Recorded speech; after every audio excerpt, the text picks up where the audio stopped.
రాకాలోకంకి స్వాగతం. ఈ కంటెంట్ మీకు నచ్చినట్టయితే లైక్ చేయండి, మీ బంధుమిత్రులకు షేర్ చేయండి. ఇప్పటివరకు సబ్స్క్రైబ్ చేసుకోకపోతే సబ్స్క్రైబ్ బటన్ని నొక్కండి, అదేవిధంగా బెల్ ఐకాన్ని కూడా తప్పనిసరిగా నొక్కండి. మిత్రులారా, మన దేశంలో కొంతకాలం క్రితము లోక్సభ ఎన్నికలు ముగిశాయి. ఫ్రాన్స్లో 2-3 రోజుల క్రితము అక్కడ వాళ్ళ యొక్క నేషనల్ అసెంబ్లీ ఏదైతే ఉందో ఆ నేషనల్ అసెంబ్లీకి ఎన్నికలు జరిగాయి. భారత్కి ఫ్రాన్స్కి మధ్య వేల కిలోమీటర్ల దూరం ఉంది, ఖండాలు వేరు, మధ్యలో సముద్రాలు ఉన్నాయి. అయినప్పటికీ ఈ రెండు దేశాల ఎన్నికల్లో దాదాపు ఒకే ట్రెండ్, ఒకే పోకడ, ఒకే ధోరణి కనిపించింది. భారతదేశంలో ఎన్నికలకి ముందు విపక్షాలన్నీ భారతీయ జనతా పార్టీని మూడవసారి అధికారంలో రానివ్వకుండా ఉండడానికి సర్వ ప్రయత్నాలు చేశాయి. ఈ సర్వ ప్రయత్నాల్లో భాగంగా వీళ్ళు ఇండి కూటమిని ఏర్పాటు చేశారు. ఫ్రాన్స్లో కూడాను అక్కడ ఎన్నికల్లో దక్షిణపక్ష పార్టీ ఉంది, దాన్ని ఫార్ రైట్ పార్టీ అని చెప్పి ముద్ర వేశారు. నిజానికి రైట్ పార్టీ ఏంటో చెప్పకుండానే ఫార్ రైట్గా దీన్ని ముద్ర వేయటం ఎంత మటుకు సబబు అన్నది నాకైతే అర్థం కావడం లేదు. కానీ మరీన్ లూపెన్ నాయకత్వంలో ఉన్నటువంటి పార్టీని ఫార్ రైట్ పార్టీ కింద ముద్రేశారు. ఆమె పార్టీని అధికారంలోకి రానివ్వకుండా ఉండేందుకు లెఫ్ట్ పార్టీలు, సెంట్రిస్ట్ పార్టీలు అన్నీ కూడాను కలిసి ఒక కూటమిగా ఏర్పడ్డాయి. అక్కడ ఎన్నికలు 2 దశలలో జరుగుతాయి. మొదటి దశలో 50% ఓట్ల కన్నా ఎక్కువ సంపాదించి గెలిచినటువంటి సీట్లు ఉంటాయి. అంతకన్నా తక్కువ సీట్లు వచ్చినప్పుడు అక్కడ మళ్ళీ రెండవసారి ఎన్నిక జరుగుతుంది. ఈ ఎన్నికలో అత్యధిక ఓట్లు ఎవరికి వస్తాయో వాళ్ళు విజయం సాధిస్తారు. సో మొదటి దశలో మరీన్ లూపెన్ అంటే జాతీయవాద పార్టీ ఏదైతే ఉందో, నేషనలిస్ట్, ఫ్రాన్స్లో ఉన్నటువంటి ఫ్రెంచ్ కల్చర్కి పెద్ద పీట వేయాలి, అక్రమ వలసల్ని నిరోధించాలి, ఫ్రాన్స్లో ఆర్థిక క్రమశిక్షణ రావాలి అని కోరుకునేటటువంటి పార్టీ ఏదైతే ఉందో ఆ పార్టీ ఫస్ట్ దీనిలో ఎక్కువ సీట్లు సంపాదించుకుంది. యూరోపియన్ యూనియన్ ఎలక్షన్స్లో కూడాను ఘన విజయాన్ని సాధించింది. దాంతో రెండవ విడత జరిగేటటువంటి నేషనల్ అసెంబ్లీ ఎన్నికల్లో లెఫ్ట్ పార్టీలు, సెంట్రిస్ట్ పార్టీలు కలిసి ఒక కూటమిగా ఏర్పడ్డాయి. ఒక కూటమిగా ఏర్పడి ఓడించేందుకు, అంటే రైటిస్ట్ పార్టీని ఓడించేందుకు, ఇక్కడ మోదీ ప్రభుత్వాన్ని లేకపోతే బీజేపీని ఓడించేందుకు ఎలా ప్రయత్నించి కూటమిని కట్టాయో అలా కూటమిని కట్టాయి. ఈ కూటమిలో భాగంగా దాదాపు ఒక 200కి పైబడి సీట్ల నుంచి పార్టీలు వ్యూహాత్మకంగా విత్డ్రా చేసుకున్నాయి. విత్డ్రా చేసుకోవడం వల్ల లూపెన్కి చెందినటువంటి పార్టీకి, అంటే జాతీయవాద పార్టీకి వామపక్ష కూటమి మధ్య 1-to-1 పోటీ జరిగేటట్టుగా ప్రయత్నం జరిగింది. భారతీయ జనతా పార్టీకి వ్యతిరేకంగా కూడా 1-to-1 పోటీని తీసుకుని రావడం కోసమే ఇండి కూటమి ఏర్పాటైంది. సో ఇదే వ్యూహం ఫ్రాన్స్లో కూడా అనుసరించారు.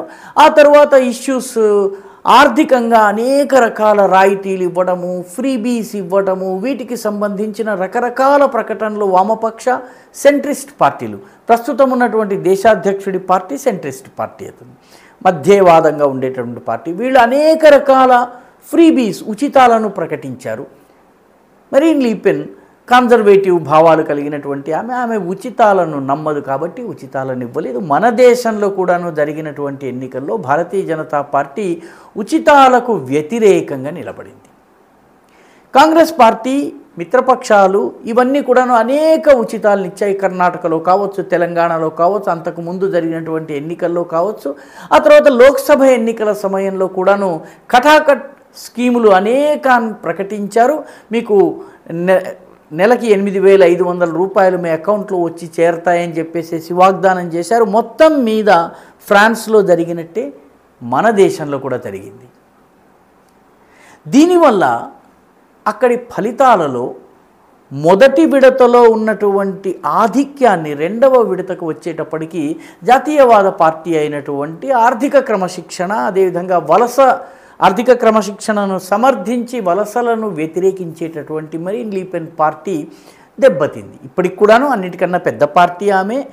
ఓట్ల పర్సంటేజ్ పరంగా ఆమెది అతిపెద్ద పార్టీ. మన దేశంలో ఏ రకంగానైతే భారతీయ జనతా పార్టీ ఇప్పటికీ ఓట్ల శాతం పరంగా అతిపెద్ద పార్టీ, సీట్ల పరంగా కూడాను అతిపెద్ద పార్టీ. కానీ 577 సీట్ల వాళ్ళ నేషనల్ అసెంబ్లీలో ఆ మ్యాజిక్ మార్క్ అయినటువంటి 289ని ఎవరు సాధించలేకపోయారు. దానితో ఇప్పుడు ఫ్రాన్స్లో జరిగేది ఏంటంటే, ఫ్రాన్స్లో ఈ పక్షాలన్నీ కలిపి ఒక కూటమి ప్రభుత్వాన్ని ఏర్పాటు చేసి ప్రధానమంత్రిని ఎన్నుకుంటాయి. ఇందులో ఉన్నటువంటి వామపక్షాలు మ్యాక్రాన్ దేశాధ్యక్షుడి యొక్క విధానాలను వ్యతిరేకించేది. పర్యవసానంగా ఏం జరుగుతుందంటే, అక్కడ కోహాబిటేషన్ అనేటటువంటి పద్ధతి అమల్లోకి వస్తుందంటే, దేశ అధ్యక్షుడు ఒక పార్టీకి, ఆయన కింద ఉన్నటువంటి కూటమి వేరే పార్టీకి చెందటాన్ని ఫ్రాన్స్లో కోహాబిటేషన్ అంటారు. ఈ కోహాబిటేషన్ పద్ధతి వస్తుంది. ఈయన ప్రపోజ్ చేసినటువంటి ప్రతి నిర్ణయాన్ని ఈ వామపక్షాలు దెబ్బ కొట్టవచ్చు, వాటిని తిరస్కరించవచ్చు. దాంతో రానున్న 2 సంవత్సరాల పాటు దేశాధ్యక్షుడిగా ఉన్న నిజమైనటువంటి బలము, అధికారము, నిర్ణయాలు తీసుకునేటటువంటి సామర్థ్యము లేనటువంటి పరిస్థితి వస్తుంది. అదృష్టవశాత్తు ఇక్కడే భారతదేశానికి ఫ్రాన్స్ ఎన్నికలకి భారతదేశానికి ఎన్నికలకి తేడా. భారతదేశంలో భారతీయ జనతా పార్టీ అతిపెద్ద పార్టీగా అవతరించింది. 240 వరకు సీట్లను సంపాదించుకుంది. మిత్రపక్షాలతో కలిపి దాదాపు 300కు చేరువగా వచ్చింది. పూర్తిగా 300 రాలేదు, కానీ చాలా దగ్గరగా వచ్చింది. ఎన్డీఏ కూటమిగా ప్రభుత్వం ఏర్పాటైంది. స్పష్టంగా అర్థం చేసుకోవాల్సింది ఏంటంటే, ఫ్రాన్స్లో కూడాను బలమైనటువంటి ప్రభుత్వము రాక ఒక బలహీన ప్రభుత్వము ఏర్పడి నిర్ణయాలు తీసుకోలేనటువంటి పరిస్థితిలో ఉండాలన్నది వెస్టర్న్ డీప్ స్టేట్ లక్ష్యం. సరిగ్గా భారతదేశంలో కూడాను ఒక బలహీన ప్రభుత్వం రావాలి, కూటమి ప్రభుత్వం ఏర్పాటవ్వాలి, ముక్కలైనటువంటి పార్టీలన్నీ కూడాను కలిసి ఒక నిర్ణయం తీసుకోలేక, ముందుకు వెళ్ళలేక, వెనక్కి రాలేక సతమతమయ్యే పరిస్థితి రావాలని కోరుకుంటున్నారు. కానీ ఇండియాలో అది రాలేదు, ఫ్రాన్స్లో వచ్చింది. ఇప్పుడు ఫ్రాన్స్లో ఏమవుతుంది? ఫ్రాన్స్లో ఆల్రెడీ ఏం జరగబోతుందో దాని నమూనా కనిపించేసింది. ఫ్రాన్స్లో లెఫ్ట్ పార్టీలని చెప్పేటటువంటి పార్టీలు, ఫార్ లెఫ్ట్ అని చెప్పేటటువంటి పార్టీలు, ఇవన్నీ రోడ్డెక్కి అక్కడ ఒక యాంటిఫా అనే ఒక గ్రూప్ ఉంది, యాంటీ ఫ్యాసిస్ట్ గ్రూప్. అది ఆ గ్రూపు, దానికి సంబంధించిన వాళ్ళందరూ రోడ్ల మీదకి ఎక్కి విధ్వంసాన్ని సృష్టించి మొత్తం ఎక్కడికక్కడ దుకాణాలను దోచుకోవటము, బస్సుల్ని తగలబెట్టడము, ఫ్రాన్సా లేకపోతే అది ఏదన్నా పాకిస్తానో సూడానో అన్నటువంటి అభిప్రాయం కలిగేలాగా చేసేశారు. పూర్తి విధ్వంసం. చివరికి సైన్యాన్ని దింపవలసినటువంటి, భద్రతా దళాలని దింపవలసినటువంటి పరిస్థితి వచ్చింది. భయంకరమైనటువంటి విధ్వంసం ఫ్రాన్స్లో, కనీవిని ఎరుగని విధ్వంసం. గెలిచిన వాళ్ళు చేశారు, ఓడిన వాళ్ళు చేయలేదు. బహుశా మన దేశంలో కూడాను ఏ పార్టీకి మెజారిటీ రాక ఎవరూ ప్రభుత్వం ఏర్పాటు చేయలేక ఉండే పరిస్థితే గనక వస్తే ఇక్కడ కూడా అలా జరిగేవేమోనన్నటువంటి అనుమానం కలుగుతున్నది. ఈ భయంకరమైనటువంటి దాడులు చాలా చోట్ల విజయ ర్యాలీలు తీశారు. లెఫ్ట్ పార్టీలు, సెంట్రిస్ట్ పార్టీలు కలిసి విక్టరీ ప్రొసెషన్స్ తీశారు. ఈ విక్టరీ ప్రొసెషన్స్లో ఫ్రాన్స్ జెండాలు తక్కువ, పాలస్తీనా జెండాలు ఎక్కువగా. కొన్ని చోట్ల అసలు ఫ్రెంచ్ జెండాలు లేవు, పూర్తిగా పాలస్తీన్ జెండాలు ఉన్నాయి. మన దేశంలో కూడాను ఈ రకంగా చాలా చోట్ల శివసేన గెలిచినటువంటి చోట, మహారాష్ట్రలో బీజేపీ ఓడి శివసేన గెలిచిన చోట శివసేన జెండాల కన్నా కూడాను ముస్లిం పార్టీలకు చెందినటువంటి జెండాలు ఎక్కువగా కనిపించాయి. ఈ వార్త చాలామంది దృష్టికి రాలేదు. కేరళలో కూడాను గెలిచిన చోట ఏ జెండాలు ఎక్కువగా కనిపించాయి, ఏ జెండాలు తక్కువగా కనిపించాయి అన్నది మనందరికీ తెలుసు. కాబట్టి దాదాపుగా అదే పరిస్థితి మన దేశంలో కూడా వచ్చింది. అక్కడికి ఇక్కడికి ఒకటే తేడా, ఇక్కడ మోదీ అధికారానికి అత్యంత చేరువలోకి రావడమే కాకుండా కూటమి, బలమైనటువంటి కూటమి ముందస్తుగా ఏర్పాటు చేసుకుని ప్రభుత్వం ఏర్పాటు చేసిన కారణంగా, స్థిరమైనటువంటి ప్రభుత్వం ఉన్న కారణంగా ఫ్రాన్స్లో జరిగినటువంటి అల్లర్లు మన దేశంలో జరగటం లేదు. అదేవిధంగా ఫ్రాన్స్లో ఉన్నటువంటి కోహాబిటేషన్ వంటి పరిస్థితి మన దేశంలోకి రాలేదు. ఇప్పుడు రానున్న రోజుల్లో ఫ్రాన్స్ చాలా ఇబ్బందులను ఎదుర్కోబోతోంది. త్వరలో ఒలింపిక్స్ జరగబోతోంది. ఒక అస్థిర ప్రభుత్వము, బలహీన ప్రభుత్వము, నిర్ణయాలు తీసుకోలేనటువంటి ప్రభుత్వం ఉండి అంతా అయోమయాల మధ్య ఇది జరుగుతుంది. యూరోపియన్ యూనియన్లో ఫ్రాన్స్ యొక్క ప్రభావం తగ్గిపోతుంది. అంతేకాకుండా యుక్రెయిన్ యుద్ధానికి ఈ ఉచితాలు ఇవ్వడము పెద్ద ఎత్తున జరిగినట్టయితే యుక్రెయిన్ యుద్ధంలో నాటో కూటమి తరఫున ఇవ్వవలసినటువంటి సహాయం ఇవ్వలేని పరిస్థితి వస్తుంది. ఉచితాల వల్ల ఆర్థిక వ్యవస్థ కుప్పకూలిపోతుంది.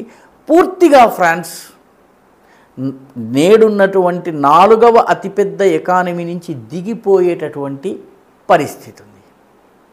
సో రానున్న రోజుల్లో ఫ్రాన్స్ చాలా గడ్డు పరిస్థితిని ఎదుర్కోగలుగుతోంది.